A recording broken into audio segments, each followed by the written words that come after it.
बिस्मिल्लाहिर्रहमानिर्रहीम अस्सलामु अलैकुम।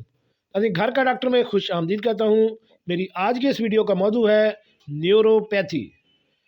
ऐसे शुगर के मरीज़ यानी ज़ियाबतीस के मरीज़, उनके लिए न्यूरोपैथी की क्या अहमियत है, ये क्या होती है, और जो लोग इस मर्ज़ में मुब्तला हैं उनके लिए चंद ऐसी एक्सरसाइजें अगर वो इनको रोज़ाना की बुनियाद पर करें तो इससे उनको बेहतर रिज़ल्ट हासिल हो सकता है। चलिए नाज़रीन शुरू करते हैं। नाज़रीन, न्यूरोपैथी जिस्म के बैरूनी हिस्सों बिलखसूस हाथ और पैर पर वाक़े आसाब का नुक्स है, जिसकी वजह से जिस्म के पट्टों में कमज़ोरी और अज़ा सुन हो जाते हैं। ये बीमारी अमूमन ज़ियाबतीस के मरीज़ों में होती है। इसके लिए चंद एक्सरसाइजें मैं आगे बता रहा हूँ, आप इसको रोज़ाना की बुनियाद पर करें और इंशाअल्लाह आप इस बीमारी से छुटकारा हासिल कर सकते हैं। पैरों की बुनियादी सेहत और फिटनेस का इन्हिसार इनकी कुव्वत और लचक पर होता है। अक्सर अफराद पाँव की देखभाल से यकसर बेगाना रहते हैं, हालांकि पाँव चलने फिरने और उठने बैठने के अंदाज को बेहतर बनाते हैं।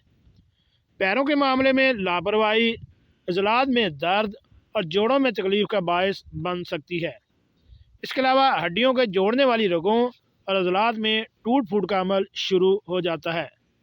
ये सूरत हाल इस वक्त सामने आती है जब दौड़ लगाई जाए, कोई खेल खेला जाए, रक्स किया जाए या भारी वज़न उठाया जाए।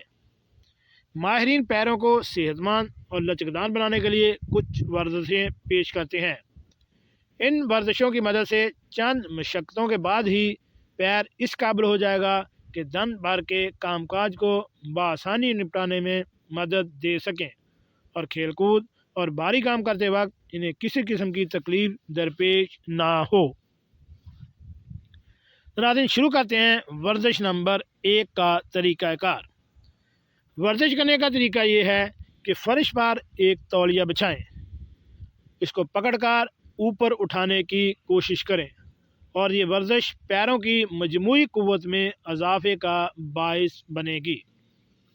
नंबर 2 पे वर्जिश है, इसके बाद अपने पैरों को सीधा रखें और तौलिए को अपने नीचे से उड़ाकर आगे की जानब खींचने की कोशिश करें।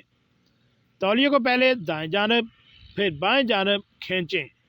इस वर्जिश से पैरों के अंदरूनी अज़लात मुस्तहकम होंगे और टूटने की मोच या दर्द से भी निजात मिलेगी। वर्जिश नंबर 3, तीसरी किस्म की वर्जिश में अपने घुटनों और टुकड़ों को फैलाएं और पंजों को फर्श से ऊपर उठाएं। इसके बाद आहिस्ता आहिस्ता अपनी एड़ियों को भी ऊपर उठाएं। ये वर्जिश का कम अज़ कम 20 बार करें। अब अपने पंजों को थाम लें और टखनों को आगे पीछे हरकत दें। नरमी के साथ पंजों को ऊपर उठाएं और दाएं बाएं आहिस्तगी से मोड़ें।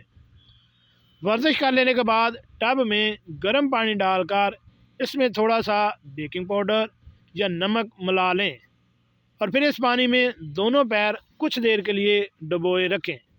इससे पैरों की थकन दूर हो जाएगी और आपको सुकून मिलेगा। जी नाज़रीन, कैसी लगी आज की मेरी ये मालूमाती वीडियो? ऐसी मालूमाती वीडियो हासिल करने के लिए मेरे चैनल घर का डॉक्टर को